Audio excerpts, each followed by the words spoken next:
élèvera la voix. Jésus soit le bienvenu. Christine Visite, pour moi, c'est un conseil que le pape il nous donne. Donc, ce sont des conseils qu'il nous donne, nous, aux jeunes.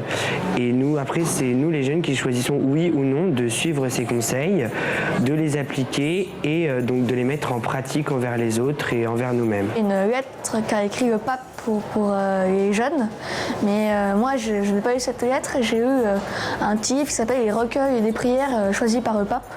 Et tous les jours, je lis un peu cette prière. C'est une lettre que nous a écrit le pape, nous aux jeunes, et en fait, je trouve ça hyper touchant parce qu'on n'arrête pas de nous dire oui, vous êtes la prochaine génération, vous êtes nés dans les technologies, tout est facile pour vous, et le pape il nous donne un beau message d'espoir, il prend du temps pour nous écrire une lettre, et je trouve ça très touchant.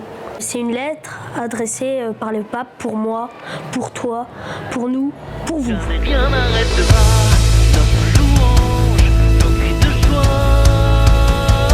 Notre Dieu te lèvera et ta lumière resplendira. Jamais rien n'arrêtera. J'ai pas beaucoup d'originalité et en fait je suis enfant de cœur. Mais pour moi c'est mon petit service à Dieu, à Jésus, pour eux. Et des fois ça peut être très difficile et des fois ça peut être très rigolo aussi.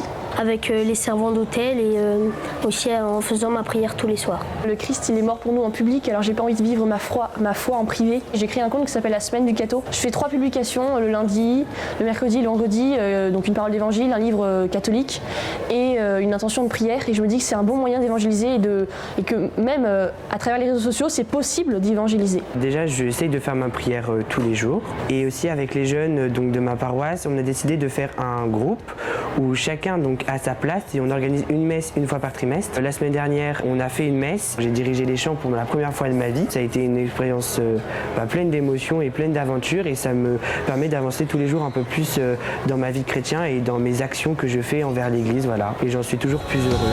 Notre Dieu se lèvera et sa lumière resplendira. Rester soi-même, c'est ne pas avoir honte de montrer sa foi. J'ai un petit disonnier accroché sur ma trousse et j'ai pas honte, je vais pas le cacher. La foi, c'est la vivre à travers tous les jours, c'est pas juste la vivre le dimanche dans notre petite église. Montrer des signes concrets tout au long de notre vie. Aujourd'hui, tout le monde veut suivre la mode. Le mieux, c'est d'être soi-même, d'être original. Souvent, quand on n'est pas comme les autres, on est plus libre. La foi nous permet de rester nous-mêmes et de s'assumer. Des fois au collège, on a des préjugés, il faut ignorer. On sait que Dieu il va pas nous emmener comme ça, il faut rester modeste, il faut rester soi-même. Il faut pas écouter les autres, faut penser surtout à ce qu'on a en nous. Si on a bien la foi et qu'on s'accroche bien, on peut le faire. Et même cette médaille, c'est un signe d'évangélisation pour tout le monde. Jamais rien n'arrêtera notre louange, nos cris de joie.